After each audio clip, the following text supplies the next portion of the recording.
하나님은 영이시니 예배하는 자가 신령과 진정으로 예배할지니라. 하나님은 영이십니다. 그래서 예배하는 자가 영으로 살아야 영이신 하나님을 예배할 수 있어요. 죽은 자는 예배할 수 없어요.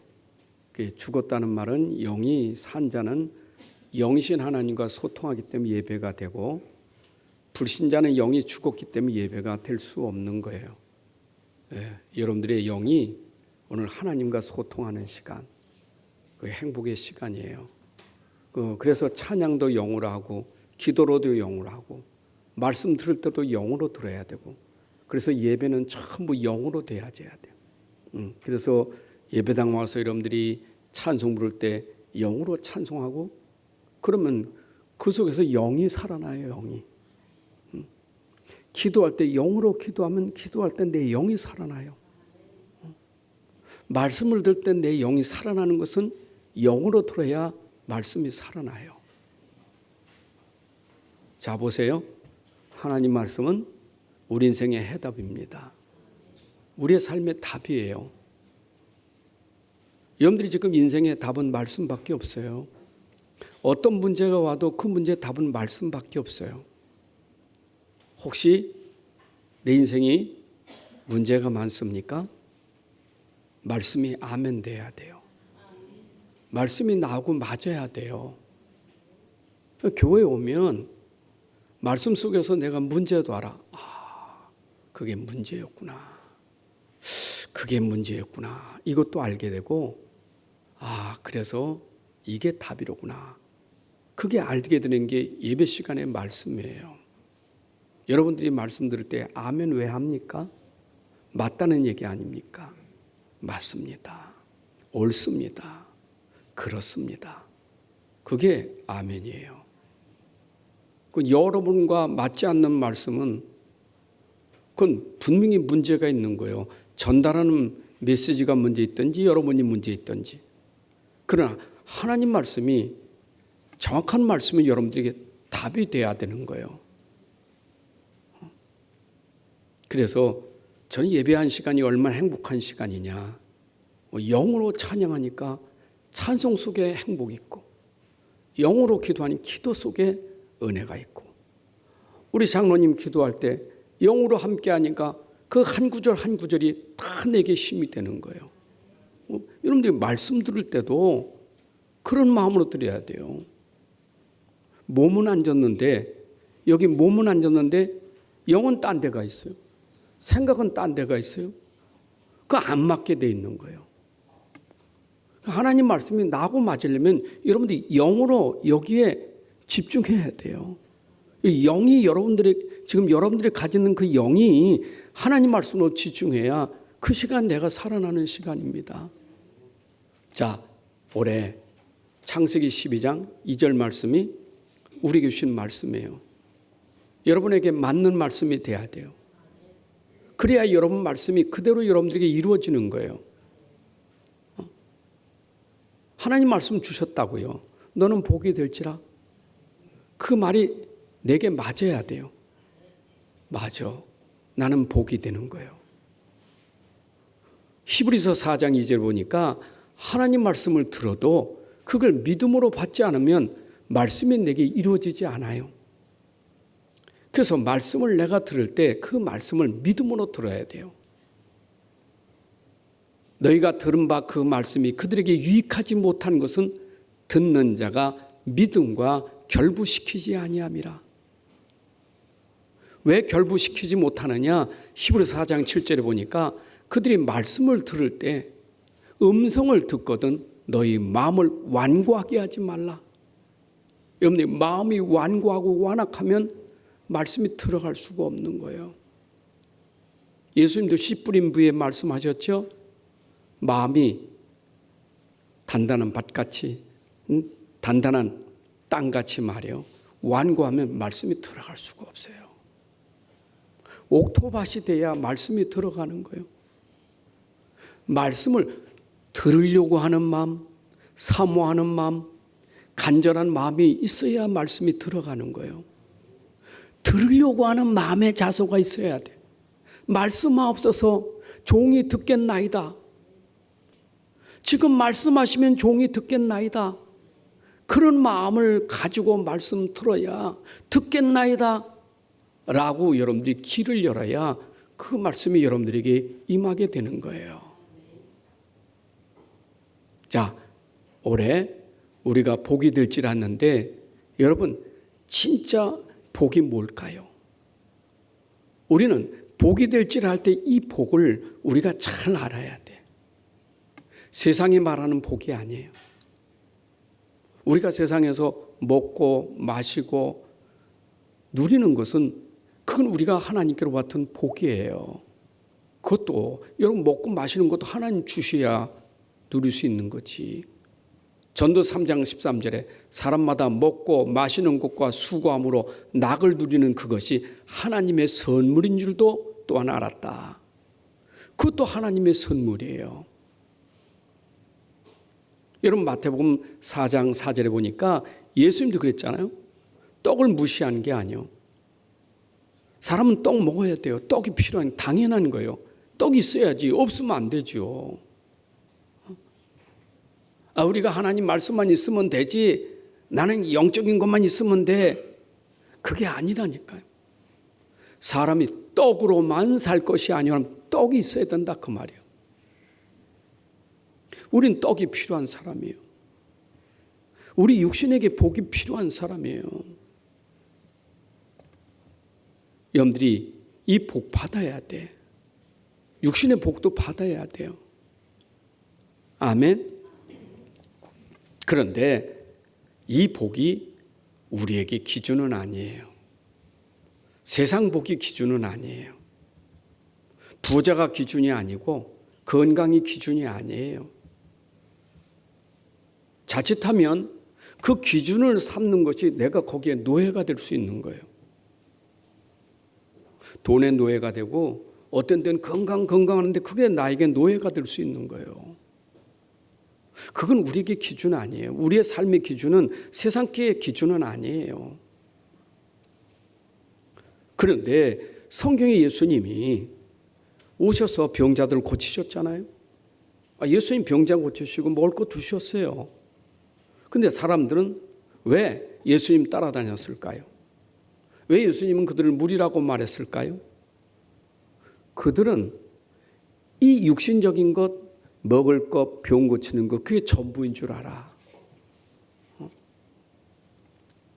여러분, 그래서 마태복음 4장 25절에도 예수님이 갈릴리, 데가볼리, 예루살렘, 유대, 요단강 건너편에서 수많은 무리가 따랐는데 왜 따랐느냐?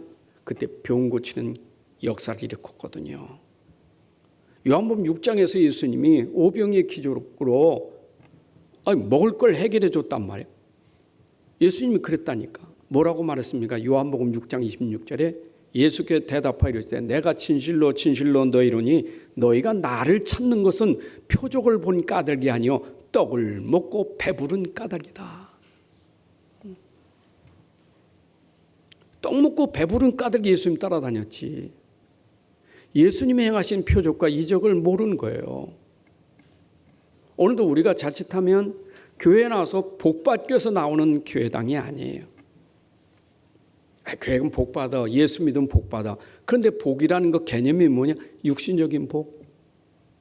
교회 가면 병도 고쳐지고 사업도 잘 되고 부자 되니까. 그건 아니거든요. 그게 교회에서 말하는 기준은 아니에요. 그러면 성경에서 말하는 복이 뭘까요? 성경에서 말하는 복은 하나님이 주신 복이에요. 그래서 하나님이 주시는 복을 은혜의 복이라는 거예요. 은혜로 주신 복이에요. 그런데 그 복은 영적인 복이에요. 눈에 보이는 복이 있고 보이지 않는 복이 있잖아요. 성경에서는 보이는 복도 주시지만 더 중요한 것은 하나님은 보이지 않는 영적인 복을 주시려고 하는 거예요. 여러분, 영적인 복부터 받으셔야 돼.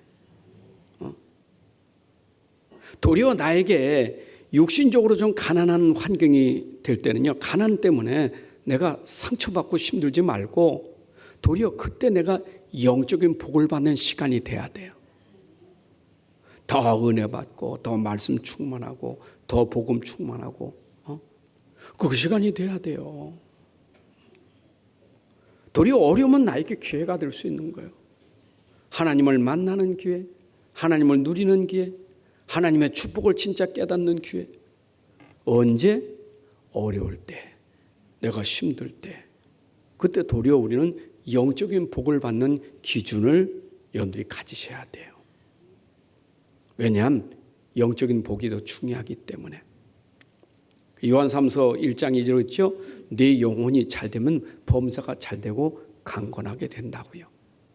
그 범사가 잘 되는 건 먼저 내 영혼이 잘 된다. 내 영적으로 먼저 복을 받아야 돼요. 자, 그러면 우리가 왜 영적으로 복을 받아야 되느냐? 영적으로 복 받은 사람이 육신 복 받으면 그 복으로 영적인 일을 할 수 있기 때문에 그래요. 여러분, 우리가 복 받은 것은 영적인 일을 위해서 하나님 주신 복이거든요. 육신 복 받아서 내가 먹고 마시고 즐기는 것으로 끝난다면 그게 무슨 가치가 있겠어요?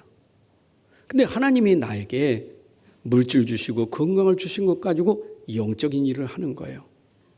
그럼 내가 영적인 일을 할 때 내가 그게 넘친다면 어떻게 되겠어요? 물질이 풍성하고 건강이 넘치면 영적인 일 하는데 넉넉하잖아요. 얼마나. 고린도후서 9장 8절에 이런 말씀이 있어요. 하나님이 능히 모든 은혜를 너희에게 넘치게 하시나니 이는 너희로 모든 일에 항상 모든 것이 넉넉하여 모든 착한 일을 넘치게 하게 하려 하심이라. 여러분, 내가 모든 일을 함에 있어서 하나님이 내게 모든 것을 넉넉히 주시는 거예요. 하나님이 넉넉히 주시니까 내가 일할 때도 넉넉히 일할 수 있는 거예요. 이삭이 하나의 100배가 축복이 오니까 넉넉히 세계복음할 수 있는 거 아니에요. 요셉에게 넉넉히 복을 줬으니까 넉넉히 할 수 있는 거 아니겠어요? 그럼 우리 하나님 우리에게 주시는 복은 넉넉한 복이에요. 왜? 우리가 넉넉하게 일하라고. 하나님의 일, 선한 일, 하나님의 일하라고 우리에게 주시는 복은 넉넉해. 여러분, 가난하면 하나님의 일하는데 우리가 항상 어렵잖아요. 교회가 하나님이 일하는데 전도 선교하는데 넉넉하자면 어렵잖아요.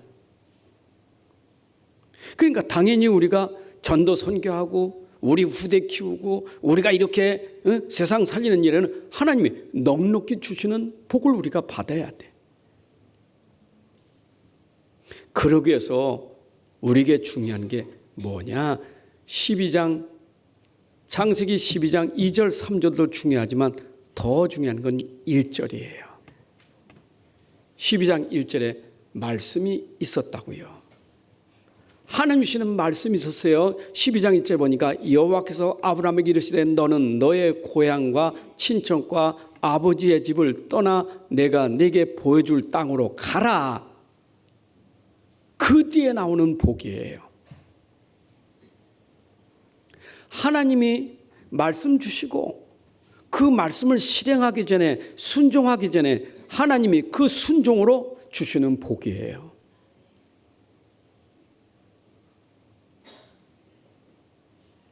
왜 가나안 땅으로 가라는 거예요? 왜 내가 지시할 땅으로 가라는 거예요? 하나님의 계획을 이루는 길이에요. 그게 하나님 계획을 이루는 길이에요. 하나님은 지금 모든 민족 열방을 살리기 위해서 우리에게 지금 가나안 땅의 비밀을 주신 거예요. 거기는 누가 오시죠? 메시아가 오시는 땅이에요. 가나안 땅에는 메시아가 오시는 땅이에요. 근데 아브라함은 그걸 몰랐단 말이에요. 하란에 머물러 있었어. 갈대우로 나와서 하란에 머물렀어요. 그때 아버지 데라를 불러가고 그때 아브라함에게 이제 네 아버지 집, 너 친척 다 떠나야 돼. 떠나라. 버려라. 그리고 내가 지시할 땅으로 가라.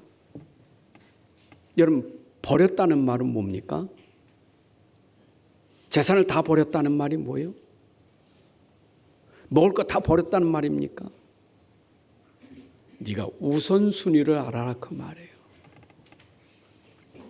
내 우선순위가, 네 우선순위가 지금 하나님 땅에 머물러서 그 땅, 그 재산, 그게 우선순위가 아니고 너 우선순위는 메시아가 오실 가나안 땅, 그 메시지가 우선이란 말이에요. 그 따라가면 내가 네게 복을 주어 그 말이에요. 여러분들의 삶이 우선이 뭐느냐가 중요한 거예요. 내가 넉넉하게 누릴 수 있는 축복은 내 안에 우선이 뭔가가 중요한 거예요. 그래서 예수님도 산상보건 설교에서 하신 말씀이 뭡니까? 너희는 먹을 거, 입을 거, 마실 거 그것 때문에 염려하지 마. 그 이방인들이 하는 거예요. 너희는 먼저 그의 나라와 그의 의를 구하라. 아니 먹을 것, 마실 것, 입을 것이 필요 없다는 얘기가 아니고 그것도 우리에겐 필요한 거지만 내가 먼저 해야 될 것은 하나님의 나라와 그의 의를 구하라. 여러분, 우리 중심이 중요한 거예요. 우리의 중심은 어디 있습니까? 여러분 영이에요. 여러분 영혼이에요. 여러분들이 영혼이 주님을 바라보는 게 중요한 거예요. 내가 육 때문에 영혼이 쇠퇴되고 영혼이 병들면 안 돼요. 도리어 육신 때문에 영혼이 잘 돼야 돼요. 그게 먼저예요. 그래서 금년에 원단 메시지 여러분들에게 주신 이유가 뭐냐? 내 상태를 하나님이 주실 복을 받기 위해서 내 상태의 그릇을 좀 만들자 그 말이에요. 영적 그릇이 좀 커야 될 거 아니에요. 깨끗해야 될 거 아니에요. 영적 그릇이 뭔가 준비돼야 될 게 아니에요. 하나님 주실 건데 여러분 처음부터 그렇게 하나님이 주시면서 하신 적이 없어요. 언제나 믿음을 보시고 주신 거지. 맞잖아요. 처음부터 아브라함에게 준 게 아니에요. 이삭이 처음부터 준 게 아니에요. 하나님은 준비를 다 해놨어. 하나님은 다 준비해놨어. 근데 언제 주느냐? 그릇이 준비될 때 준 거예요. 아브라함에게 진짜 축복이 언제 온 줄 아닙니까? 창세기 22장에서 다 버렸을 때 그때가 여호와 이래요. 여러분 준비될 때 하나님 주시는 거예요. 그러면 나는 지금 뭐 해야 되느냐? 준비하는 시간을 가지셔야 돼. 내가 어떤 상태냐? 육신것 말고 내 영적 상태가 어떠냐? 항상 24 점검하셔야 돼요. 기도는 다른 게 없어요. 24시간 내 상태를 점검하는 시간이 기도의 시간이에요. 우리 자꾸 흔들리잖아요. 복 있는 사람은 어떤 사람이랬죠? 시편 1편 1절 2절에 복 있는 사람은 그릇이 됐으니까 악인들의 길을 따르지 않아요. 죄인들에게 서지 않아요. 오만한 자리에 앉지 않아요. 그 그릇된 사람이에요. 그잖아요. 악인들, 죄인들, 교만한 갈 필요가 없어. 그릇이 된 사람이에요. 복 있는 사람. 그런데 이 사람은 벌써 2절에 보니까 오직 여호와의 율법을 즐거워하여 그 율법을 주야로 묵상하는도다. 여러분 이 정도로 준비됐잖아요. 그 따라갈 필요 없다. 내가 그 자리에 앉을 필요가 없다. 나는 하나님 말씀이 나에겐 즐거움이고 그게 행복이에요. 여러분의 영이 말씀으로 즐거워하는 사람, 하나님으로 즐거워하는 사람, 그게 여러분들의 상태가 돼야 되는 거예요. 여러분 다윗의 신앙 고백을 보면 시편에 3분의 1이 다윗이 쓴 시 아닙니까? 그 다윗의 시를 보세요. 참 어려움 많았습니다. 고난이 너무 많았어요. 너무 어려운 고난이 많았다니까. 근데 그때 보세요. 다윗은 달라요. 상태가 달라요. 아이 사울에게 쫓겨다니고 어려움 당하는데 그 고백하는 거 보세요. 어째 저렇게 고백할 수 있을까? 하나님은 나의 힘이시니. 하나님이 나의 힘이라는 거예요. 여호와는 나의 목자시니 내가 부족함이 없다는 거예요. 여러분, 이거는 그냥 된 게 아니잖아요. 벌써 그 안에 이게 들어가서 탁 그릇이 된 사람이에요. 상태가 서밋됐다는 말이에요. 최고의 영적 상태가 됐다는 말이에요. 저는 하루에 기도할 때 시작이 뭐냐? 하나님, 오늘도 하나님께 최고의 영광 돌리는 날이 되게 하옵소서. 하나님께 영광 돌리기 위해서 나에게 성령 충만을 주옵소서. 전 기도 제목이 시작이 그거예요. 하나님, 내가 오늘 하루도 사는데 나는 하나님의 성령으로 충만받지 않고는 살아갈 수가 없어요. 내 힘으로 살 수가 없어요. 저는 하나님의 은혜, 한 능력이 아니면 살 수가 없어요. 저에게 힘을 주세요, 하나님. 성령 충만 주세요. 생각해 보세요. 불신자는 하나님 안 믿고 사는 것도 기적이에요. 안 믿고도 잘 사는 게 기적이에요. 원망하면서도 잘 사는 게 기적이에요. 근데 우리는 기적을 알아야 돼. 아, 이게 기적이로구나. 그걸 알아야 돼요. 여러분들의 상태가 성령 충만 받으면 아, 이게 하나님의 기적 속에 은혜 속에 사는구나. 이걸 깨달아진다니까. 제가 여기 서 있는 게 은혜고 기적이에요. 여러분들이 오늘 말씀 전하는 게 은혜고 기적 아닙니까? 이건 내 힘으로 하는 게 아니에요. 하나님이 은혜 주시고 하나님이 힘을 주셨기 때문에 할 수 있는 일이지. 이게 은혜 아니면 할 수 없어요. 생각해 보세요. 내가 여기 오고 이 일을 하는데 나도 사람인데 안 보입니까? 보이잖아요. 눈에 보이는 게 많고 귀로 들리는 게 많잖아요. 내가 은혜 아니고 눈에 보이는 거, 귀로 듣는 것에 빠져버려서요. 난 금방 문제에 빠질 수밖에 없는 거예요. 베드로가 길거리 가다가 바다 위로 갑니다. 길거리 걸어가는 거 바다 위로 걸어가는 건 다른 거예요. 그렇잖아요. 길 걸어가는 건 평범한 일이 아니에요. 근데 바다 위로 걸어가는 것은 그건 능력이에요. 그건 하나님의 소관이에요. 그건 하나님께서만 할 수 있는 일이에요. 어떻게 갔어요? 주님 바라보고 간 거예요. 그런데 자기가 주님 바라보다가 여기에 바다네 하는 순간 빠져버린 거예요. 우리가 주님 바라보고 가다가 이게 뭐야? 왜 나는 이런 일이? 왜 난 이런 문제가? 하는 순간 문제에 빠져버리는 순간이에요. 여러분들이 문제에 빠지지 않고 문제를 뛰어넘을 수 있는 힘은 주님 바라보는 거예요. 그게 영적인 복이에요. 여러분들 영적인 복을 받으셔야 돼. 자, 그래서 팔복을 통해서 복이 있나니 했는데 그 복이 육신적인 복이 아니에요. 이게 영적인 복이지.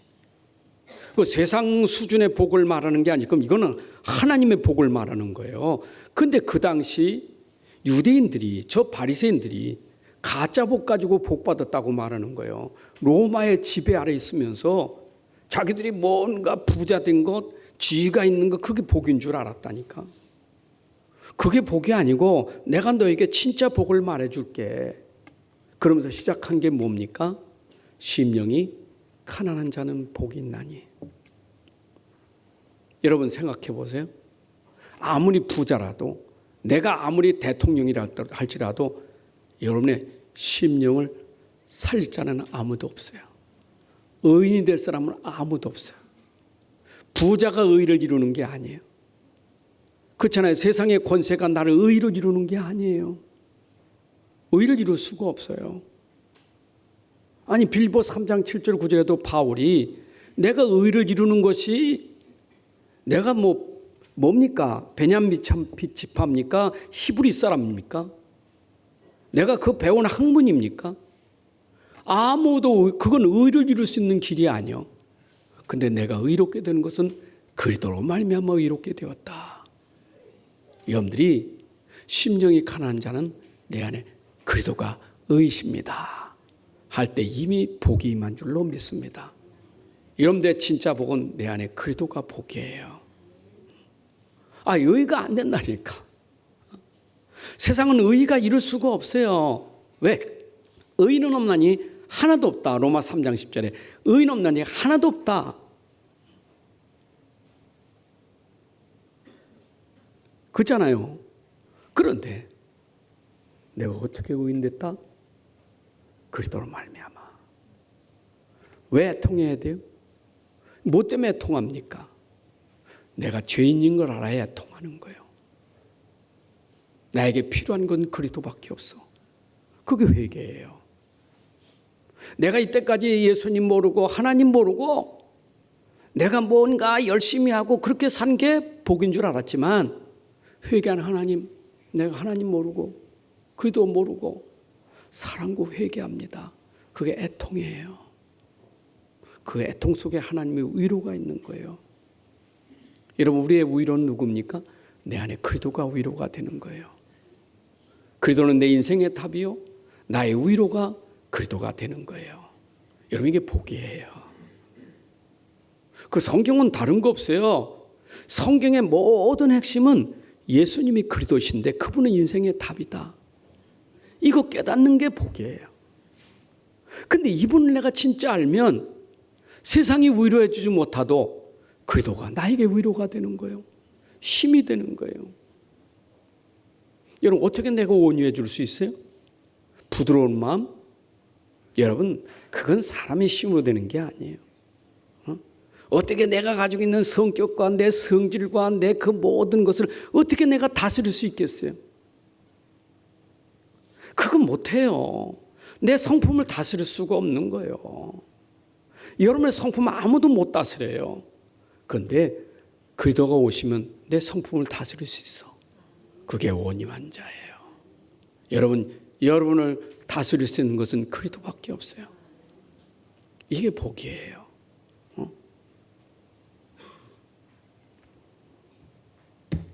믿으세요?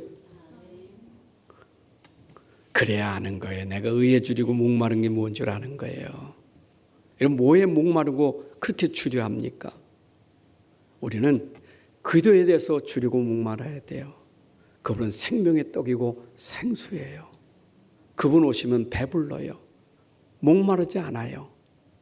이게 나에게 축복이 되는 거예요. 아멘.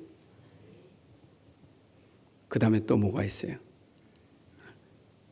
그 다음에는 봐야지. 긍휼히 여기는 자는.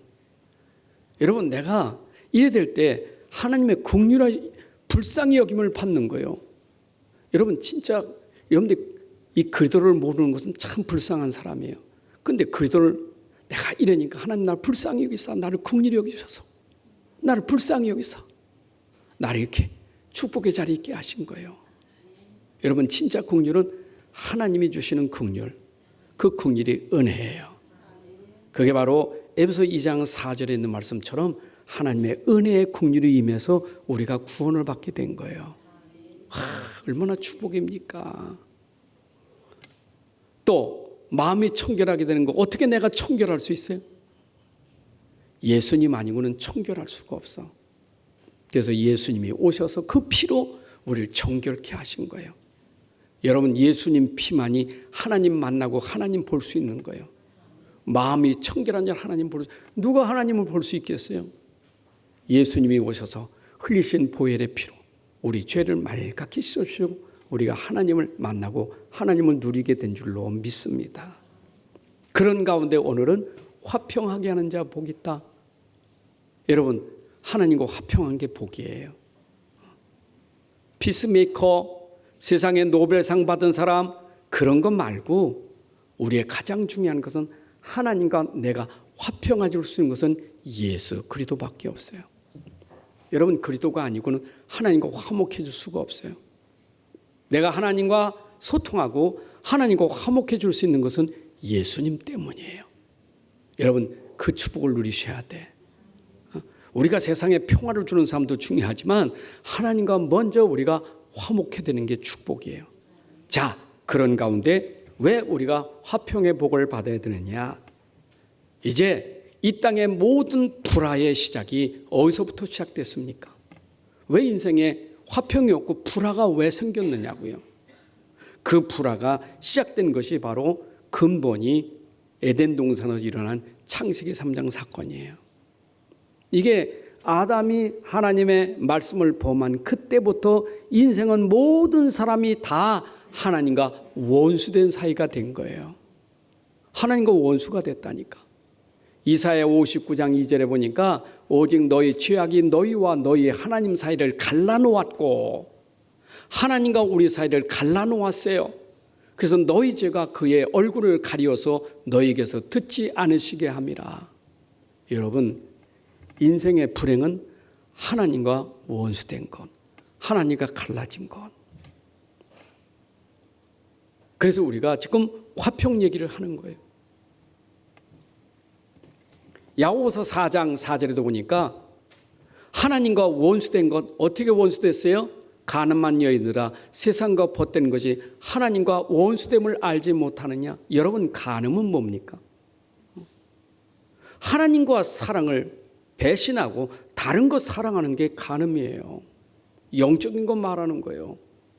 내가 한 남편, 한 사랑하는 사람이 있는데, 한 아내 사랑하는데 내가 다른 사람을 사랑하는 간음이라는 거예요. 우상 숭배가 간음이에요. 내가 세상을 사랑한다, 우상 숭배한다, 그것이 하나님과 원수됨을 알지 못하느냐? 그런 즉 누구든지 세상과 벗이 되고자 하는 자는 스스로 하나님과 원수가 되는 것이라. 요한 1서 2장 15절에 세상이나 세상에 있는 것들을 사랑하지 마라. 누구든지 세상을 사랑하면 아버지 사랑이 그 안에 있지 아니하니. 여러분들은 하나님만 사랑해야 돼요. 세상을 사랑하면 하나님과 원수가 되는 거예요.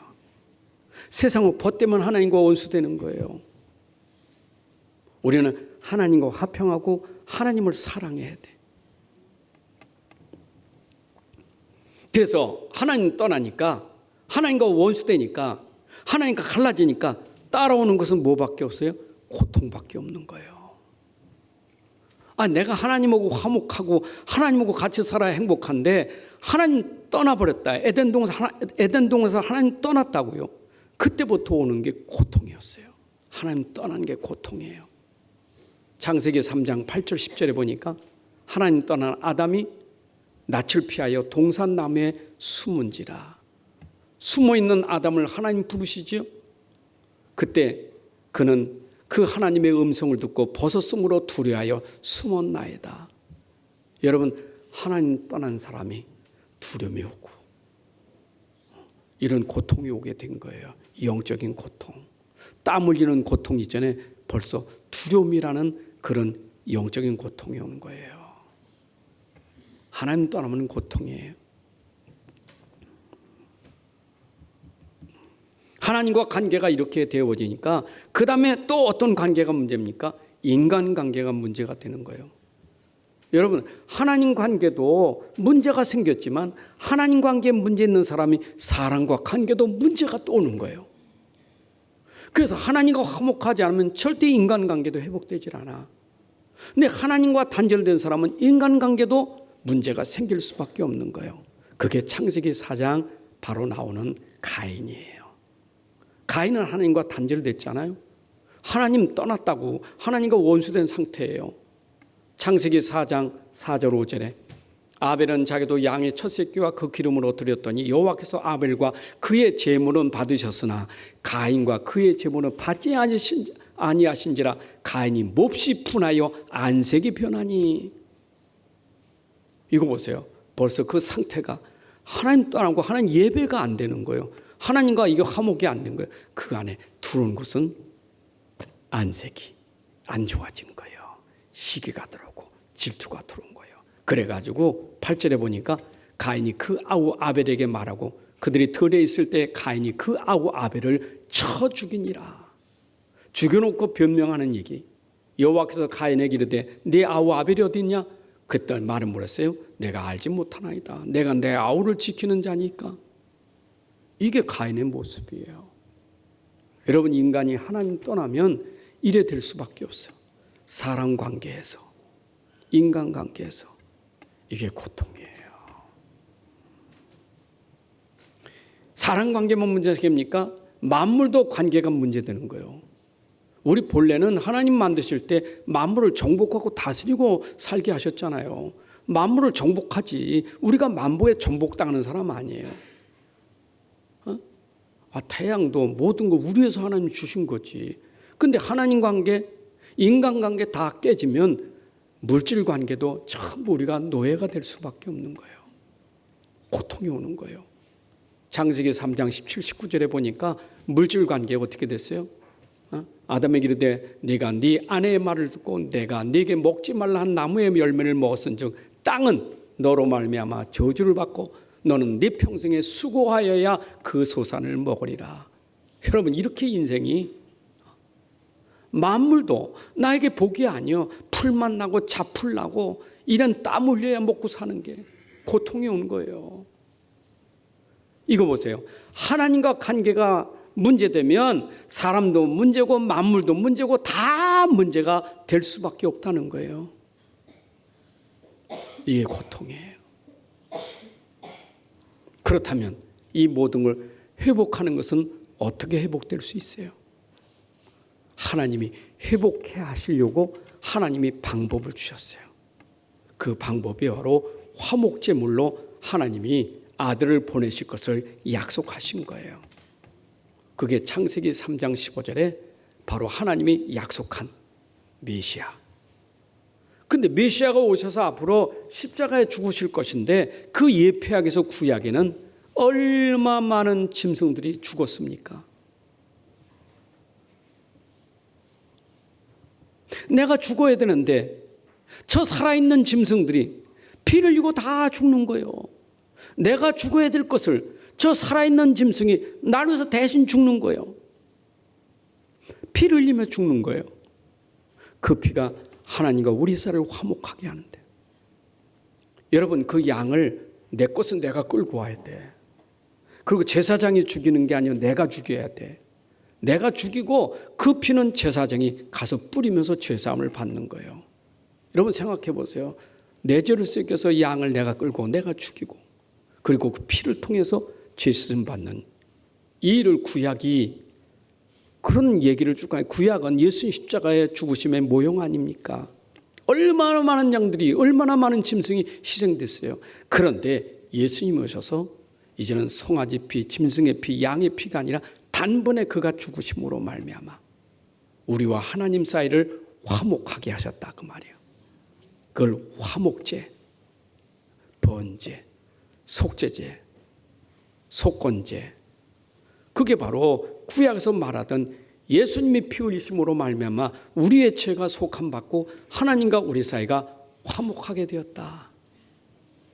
여러분, 십자가에 죽으실 때 그 죽으심은 우리와 하나님 사이를 화목하게 하는 길이 되신 거예요. 그래서 예수님은 하나님 만나는 길이 되신 거예요. 아멘. 언제 우리가 어떤 상태에 있을 때 예수님이 그러셨느냐? 우리가 아직 원수 되었을 때, 로마서 5장 18절에도 우리가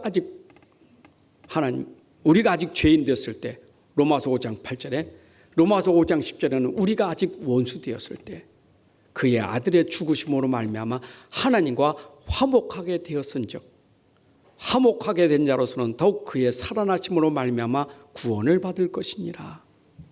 여러분, 우리가 아직 죄인이요 아직 원수 되었을 때 하나님이 그 아들을 죽게 하심으로 우리는 그 그리스도를 통해서 하나님과 화목하게 된 거예요. 히브리서 9장 22절에 피 흘림이 없이는 삶을 얻을 수 없다. 피가 우리의 죄를 사하는 거예요. 그래서 예수님의 흘리신 피가 우리의 죄를 사하고 하나님과 우리가 소통하고 만날 수 있게 한 거예요. 마음이 청결한 자는 복이 있나니 저희가 하나님을 볼 것이며. 여러분, 하나님 보고 하나님 만나는 길은 예수님의 보혈의 피가 아니고는 될 수가 없는 거예요. 하나님 만나셨잖아요. 어떻게 우리가 하나님을 만나고 화목하게 되었습니까?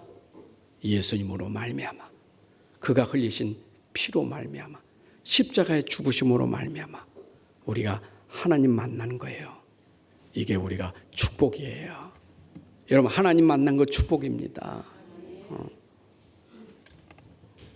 여러분, 하나님 만나서 우리가 회복된 게 하나님의 아들이라 칭해 주신 거예요. 로마서 8장 14, 15절에 하나님의 영으로 인도받은 사람 하나님의 아들이라. 너희는 다시 무수하는 종의 영을 받지 아니하고 양자의 영을 받았으므로 우리가 아빠 아버지라 부르짖느니라. 여러분, 어떻게 하나님 우리에게 아버지가 됐겠어요? 예수 그리스도를 믿음으로 구원받아서 하나님 자녀가 됐고 하나님 우리의 아버지가 되신 줄로 믿습니다.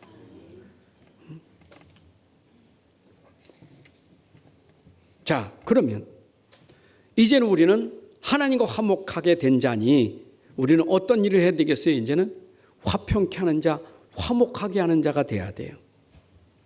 우리의 사명은 이제는 어디를 가든지 우리를 통해서 모든 사람들이 하나님과 화목하게 만드는 것이 우리의 사명이에요.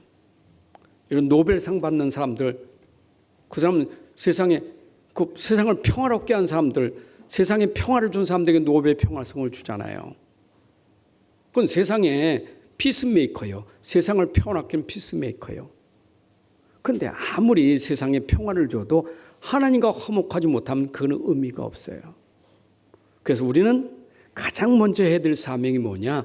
모든 사람이 하나님과 화목하게 하는 게 우리의 축복이에요. 그게 오늘 마태복음 5장 말씀은 뭐예요? 9절에 화평케 하는 자. 그게 우리의 복이에요. 하나님의 아들인 거예요. 하나님의 아들 예수가 하나님과 화목하셨잖아요. 우리도 하나님의 아들이라 칭함받는 사람은 하나님과 모든 사람이 화목하게 하는 일이, 우리가 예수님과 같은 그런 동등의 축복을 누릴 수 있는 거예요.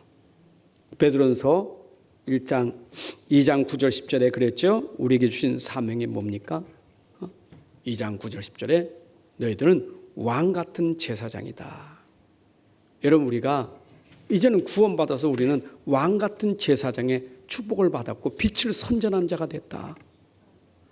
우리가 가는 곳마다 왕 같은 제사장, 빛을 선전하는 자, 그게 무슨 일이에요? 그리스도의 일을 하는 사람이에요. 여러분, 그리스도의 일이 아니고는 하나님과 화목할 수가 없어요. 예수님이 오셔서 그리스도의 일을 하셨기 때문에 모든 사람들이 하나님과 화목했던 것처럼 우리도 그리스도의 일을 하는 사람이 돼야 돼요. 그럼 내가 어떤 권세가 있다고요? 왕의 권세가 있는 거예요. 세상 왕, 저 바알세불, 저걸 꺾는 권세가 우리에게 있다고요. 우리가 하나님 만났단 말이에요. 우리 안에 그리스도가 계시다고요. 그 이름으로 가는 곳마다 흑암을 꺾고 그들이 하나님 만나게 해야 돼. 우린 제사장이란 축복을 받았어요. 제사장은 죄를 사는 권세가 있어요. 예수님이 대제사장이요. 우리는 제사장의 권세를 받았어요. 만인 제사장, 모든 사람, 믿는 모든 사람들은 가는 곳마다 죄의 권세를 해결할 수 있는 축복을 받은 거예요. 누구 이름으로? 예수 그리스도의 이름으로. 야, 이게 우리가 세상을 화평케 하는 사람이에요. 하나님과 화목하게 하는 사람이에요. 예수 이름으로 가는 곳마다 흑암을 꺾고, 예수 이름으로 가는 곳마다 죄의 권세를 꺾고, 예수 이름으로 가는 곳마다 지옥 권세를 꺾고, 저들이 하나님과 화평하게 하는 일이 우리의 사명이에요. 자, 이 사명이 이제는 전도 선교의 사명이에요.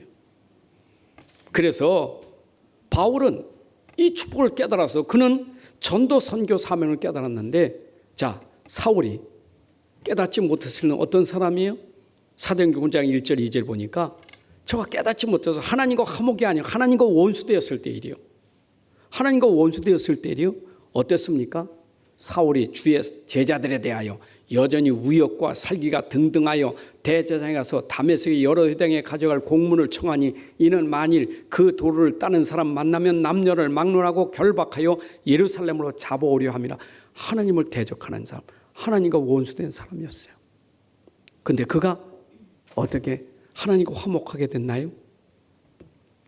다메섹 도상에서 그리스도를 만난 거예요. 사울아, 사울아, 누굽니까? 나는 네가 핍박하는 예수다. 이래가지고 사울이 예수 그리스도를 만났어요. 자, 예수를 만났어요. 그때부터 인생이 확 바뀌어진 거예요. 뭐합니까? 세상을 살리는 일, 이 복음을 전하는 일을 합니다. 당장에 나가서 한 일이 뭐예요? 사도행전 9장 10절에 예수가 하나님의 아들이시다, 이걸 전파한 거예요. 왜? 예수가 하나님의 아들이 선포되어야 이 땅에 있는 사람들이 하나님의 아들 예수를 통해서 구원받잖아요. 20절에 사울이 힘을 더 얻어 예수는 그리스도다 하고 증언했다. 유대인들이 당혹할 만큼. 왜냐? 모든 사람들은 예수님이 그리스도인 걸 알아야 돼요. 이걸 전파했더라. 바울은 그거 보여. 예수는 그리스도고 하나님의 아들, 이거 전파하는 거예요. 사도행전 20장 24절에 나의 달려갈 길과 주 예수께 받은 사명 곧 하나님의 은혜의 복음을 증언하는 일을 마치려 하면은 나의 생명조차 조금도 귀한 것으로 여기지 아니한다. 이제는 생명 걸고 이 전도 선교에 자기 인생을 드려요. 가서 복음 전해요. 뭔 복음이요? 예수는 하나님의 아들입니다. 예수는 그리스도입니다. 이것만이 하나님과 화목하게 되는 길이기 때문에, 이것만이 하나님 만나는 길이 되기 때문에 내가 이곳에 생명을 건다. 에베소 밀레도 섬에서 에베소 장로들이 권합니다. 바울 선생이요, 지금 예루살렘에 올라가면 안 됩니다. 거기 가면 죽습니다.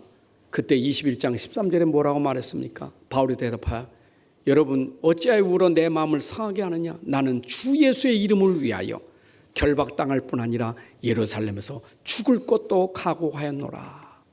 여러분, 이만큼 비밀을 아니까, 이 복음의 비밀을 아니까 이 복음 전파하는 일에 내가 죽을 각오도 했다.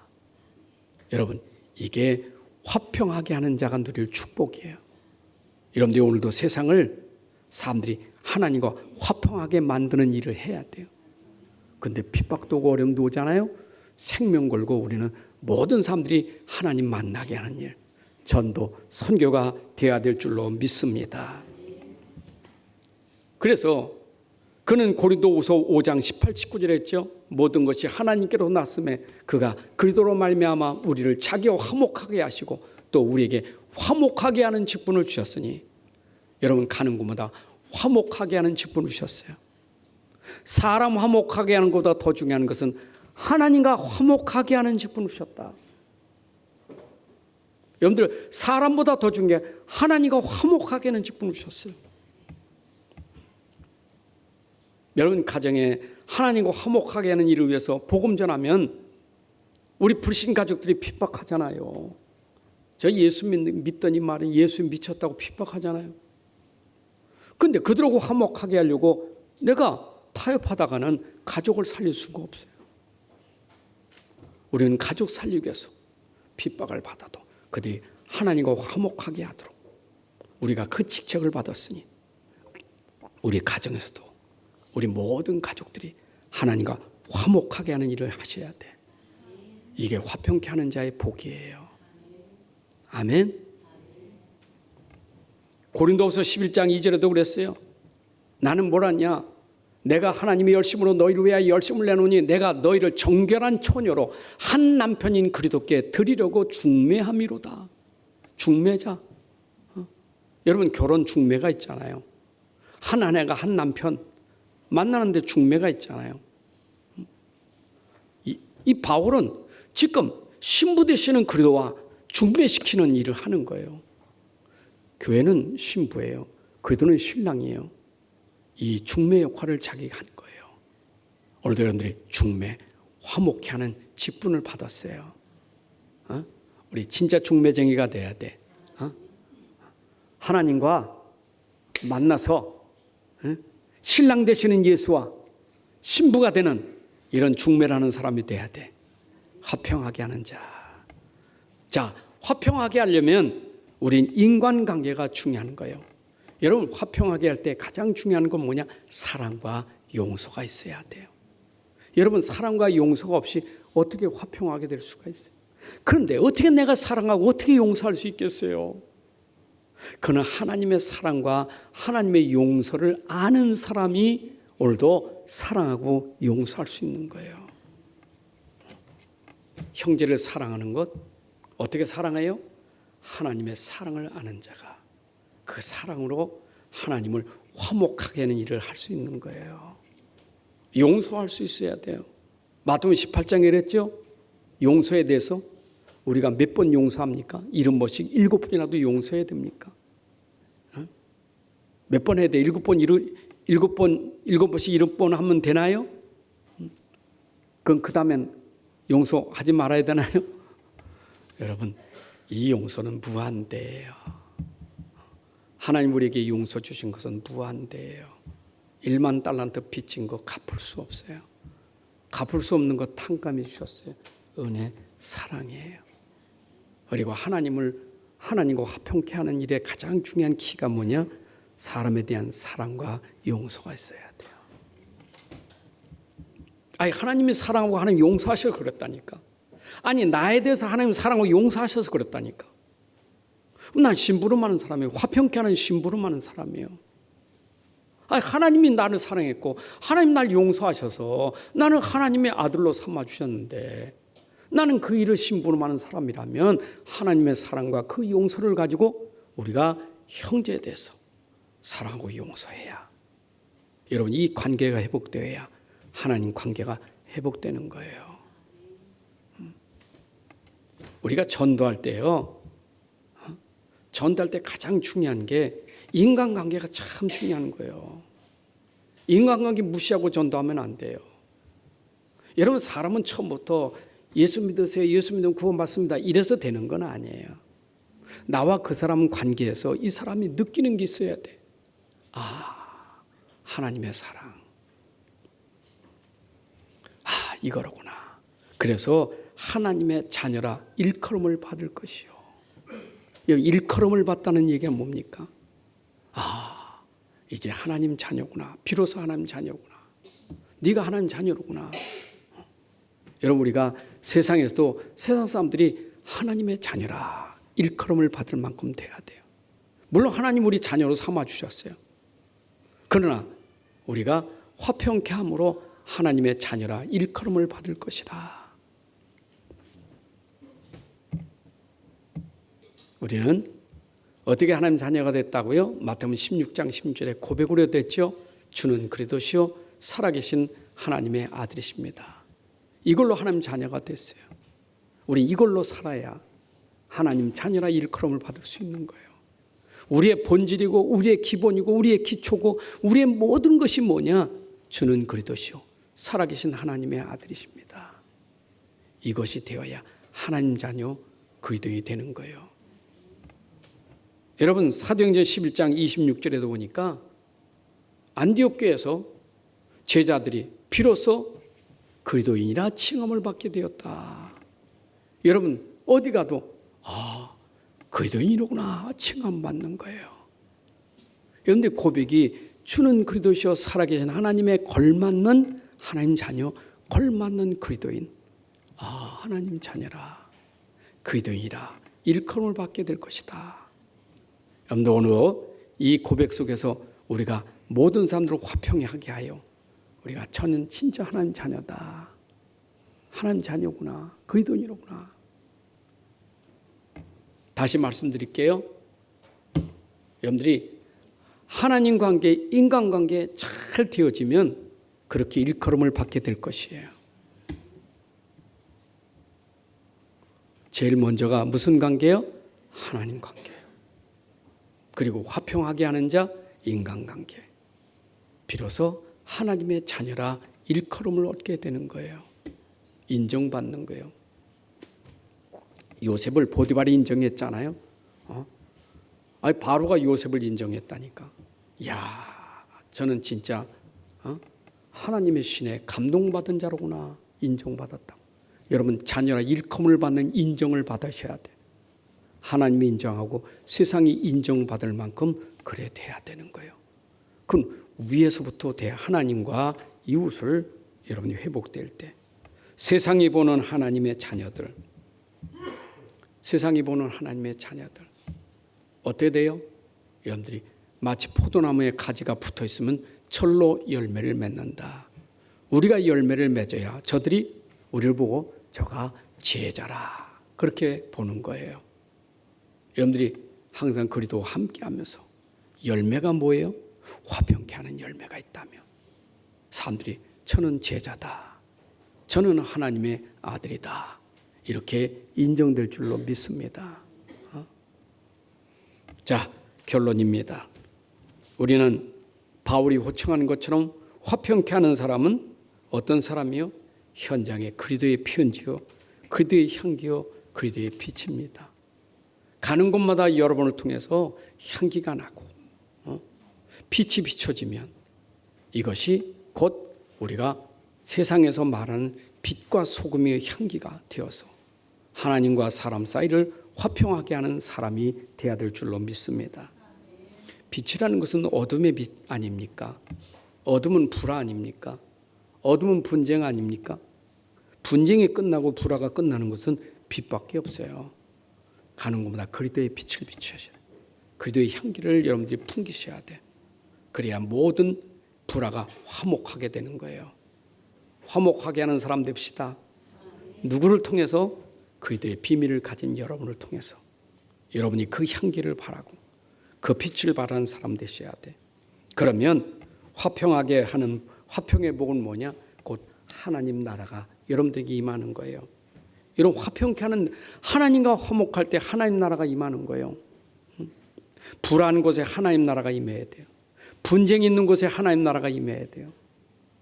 분쟁이 끝이고 전쟁이 그치는 것은 복음밖에 없어요.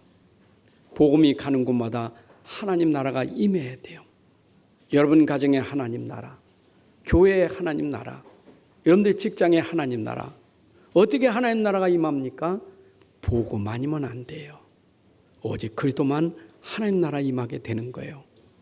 하나님과 만남이 되고 하나님을 누리고 그 누림이 형제들 사랑하고 그게 바로 하나님 나라예요.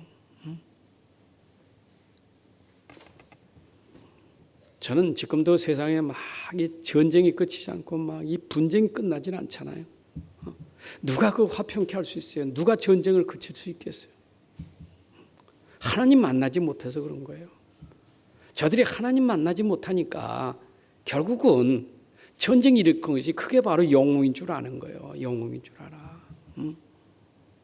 여러분, 영웅은 전쟁이 일으켜서 나라를 차지하는 게 영웅이 아니에요. 이 사람들이 하나님 만나지 못해. 그래서 진짜 이 땅에 전쟁이 그치려면 저 전쟁을 일으키는 저 꼭대기 있는 사람들이 하나님 만나야 전쟁이 끝나는 거예요. 바로 같은 사람이 하나님 만나야 전쟁을 그치게 하는 거예요. 왕들이 하나님 만나야 전쟁이 그치는 거예요. 김정은이도 하나님 만나면 전쟁 끝나요. 기도합시다. 김정은이도 복음 들어가도록.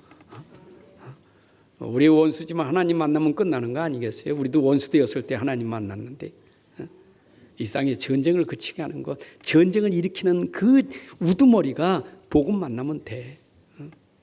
가정이든 직장이든 계속 불화일으키고 계속 문제 일으키는 사람 하나님 만나면 돼요. 복음 들어가면 돼. 그게 복이에요. 그래서 만남의 복을 누리셔야 돼. 만남의 복. 세상에 가장 만남의 축복이 뭡니까? 저 사람 만나서 내가 평화를 누린다. 이게 복이에요. 평화를 주는 사람이 복이에요. 평안하십니까? 샬롬? 이거 인사 아닙니까? 샬롬. 그 말은 평안하십니까? 이게 만남의 축복이요. 우린 입으로 인사만 하지 말고 여러분의 삶이 평안을 줄 수 있는 샬롬의 삶이 돼야 돼. 만나면 평화가 있어. 평안이 있어. 평안을 주는 사람. 여러분 가정에 평안을 주는 사람. 교회에 평안을 주는 사람. 이 사람이 화평케 하는 자예요.